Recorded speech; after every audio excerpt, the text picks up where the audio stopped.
तो आज बात करते हैं यूरोपीय संघ और भारत के बीच हुए एक जबरदस्त व्यापार समझौते की।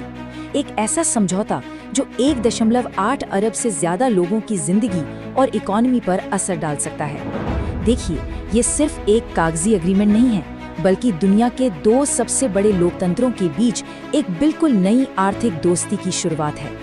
जरा इस नंबर पर गौर कीजिए, 120 अरब यूरो। सिर्फ 2024 में ईयू और भारत के बीच इतने का सामान खरीदा बेचा गया है।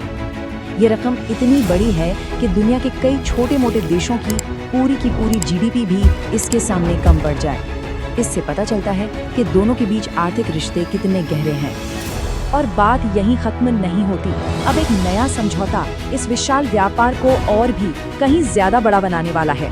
तो ये सिर्फ आंकड़ों का खेल नहीं है, बल्कि दुनिया की 2 सबसे तेजी से बढ़ती अर्थव्यवस्थाओं के बीच एक नए दौर का आगाज है।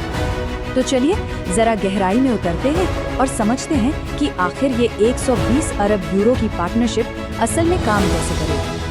देखिए, इस पूरे फ्री ट्रेड एग्रीमेंट का मकसद बहुत सीधा साधा है। व्यापार के रास्ते में आने वाली रुकावटों को हटाना। इसको ऐसे समझिए कि 2 पड़ोसियों के बीच एक बहुत ऊंची दीवार है। ये समझौता उस दीवार को गिराकर एक पुल बना रहा है, ताकि दोनों के लिए एक दूसरे के साथ बिजनेस करना आसान भी हो जाए और सस्ता भी। अब बात करते हैं इस डील के सबसे बड़ी बात की, यानी टैरिफ का खात्मा। टैरिफ मतलब वो टैक्स जो किसी दूसरे देश से सामान मंगाने पर लगता है। और यही वो चाबी है जो दोनों बाजारों के दरवाजे एक दूसरे के लिए पूरी तरह से खोलने वाली है। और ये कटौती कोई छोटी मोटी नहीं है। इन आंकड़ों को देखिए, यूरोपीय संघ अपनी लगभग 99.3% टैरिफ लाइनों को खत्म कर रहा है, यानी कि लगभग हर सामान पर लगने वाला इम्पोर्ट टैक्स 0। और भारत भी पीछे नहीं है, वो भी करीब 96.6% टैरिफ हटा रहा है। ये एक बहुत बड़ा कदम है जो दोनों बाजारों को एक कर देगा। तो आम लोगों के लिए इसका क्या मतलब है? यहाँ कुछ उदाहरण है। सोचिए, एक शानदार यूरोपीय कार जिस पर अभी भारत में 100% तक का भारी भरकम टैरिफ लगता है, वो अब सस्ती हो सकती है। इसी तरह केमिकल्स और कॉस्मेटिक्स पर भी टैक्स हटने से यूरोपीय कंपनियों के लिए भारतीय बाजार में उतरना आसान होगा और इसका सीधा फायदा ग्राहकों को मिलेगा। और हाँ, खाने पीने के शौकीनों के लिए तो अच्छी खबर है।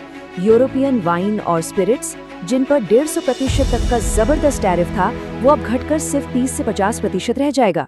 मतलब बढ़िया इटालियन वाइन का मजा अब कम कीमत पर लिया जा सकेगा। और तो और ऑलिव ऑयल और दूसरे कई प्रोसेस्ड फूड्स पर तो टैक्स पूरी तरह खत्म हो जाएगा। तो ठीक है, टैरिफ की दीवारें तो गिर गईं, लेकिन इस मौके का सबसे ज्यादा फायदा किसे होने वाला है? चलिए उन इंडस्ट्रीज पर नजर डालते हैं जो इस समझौते के असली विनर साबित हो सकते हैं। ये डील एक 2 वे स्ट्रीट है। एक तरफ जहां ईयू को अपने एग्रीकल्चर, मशीनरी और ऑटोमोबाइल प्रोडक्ट्स के लिए भारत जैसा विशाल बाजार मिलेगा, वहीं दूसरी तरफ भारत भी अपने शानदार टेक्सटाइल, जूते, फार्मा और केमिकल प्रोडक्ट्स को यूरोप में आसानी से बेच पाएगा। मतलब दोनों के लिए एक विन-विन सिचुएशन।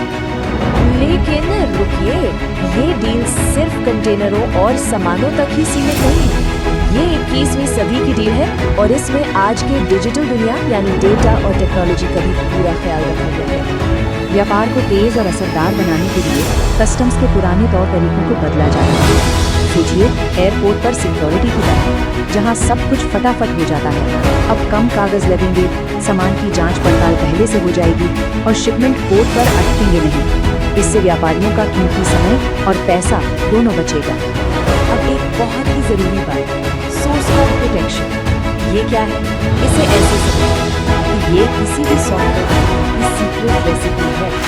ये नियम पक्का करता है कि किसी भी कंपनी को अपनी ये सीक्रेट रेसिपी किसी को बताने के लिए मजबूर नहीं किया जा सकता। टेक्नोलॉजी और इनोवेशन को बचाने के लिए ये एक बहुत बड़ा कदम है। और बात सिर्फ सॉफ्टवेयर तक ही सीमित नहीं है। ये समझौता हर तरह की बौद्धिक संपदा यानी इंटेलेक्चुअल प्रॉपर्टी की हिफाजत करता है, चाहे वो कॉपीराइट हो, ट्रेडमार्क हो, कोई इंडस्ट्रियल डिजाइन हो या फिर कोई ट्रेड सीक्रेट। मतलब किसी की आइडिया, किसी की मेहनत और किसी की कला, उस पर उसी का हक होगा। ठीक है, व्यापार बढ़ेगा, इकोनॉमी को फायदा होगा, लेकिन क्या इस दौर में उन चीजों को पीछे छोड़ दिया जाएगा जो असल में मायने रखती हैं, जैसे कि लोगों की सेवा, सुरक्षा और हमारा पर्यावरण? नहीं, ये समझौता इस सवाल का भी ध्यान रखता है। इस लाइन का सीधा सा मतलब ये है कि क्वालिटी और सेफ्टी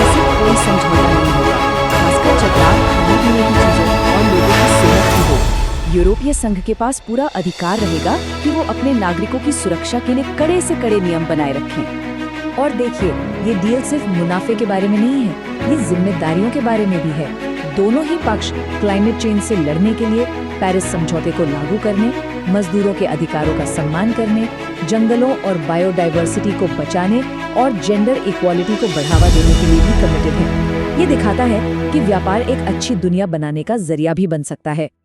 तो अब जब सारी बातें तय हो गई हैं, एग्रीमेंट पर साइन हो गई हैं, तो आगे क्या? ये ऐतिहासिक पार्टनरशिप भविष्य में कैसा रूप लेगी? चलिए देखते हैं।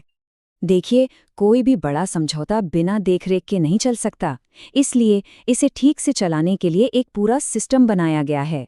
एक जॉइंट कमेटी होगी जो एक रेफरी की तरह देखेगी कि सारे नियम माने जा रहे हैं या नहीं, और अगर कोई झगड़ा होता भी है तो उसे सुलझाने के लिए एक रैपिड एक्शन टीम भी होगी ताकि व्यापार रुके नहीं।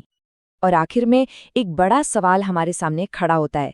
जब दुनिया के दो सबसे बड़े लोकतंत्र इस तरह से आर्थिक तौर पर एक दूसरे से जुड़ते हैं, तो क्या ये सिर्फ एक बिजनेस डील है, या फिर ये 21वीं सदी की चुनौतियों का मिलकर सामना करने के लिए एक नए ग्लोबल गठबंधन की नींव है? इसका जवाब तो आने वाला कल ही देगा, लेकिन एक बात तो साफ है, ये समझौता दुनिया के भविष्य को तय करने में एक बहुत अहम किरदार निभाने वाला है।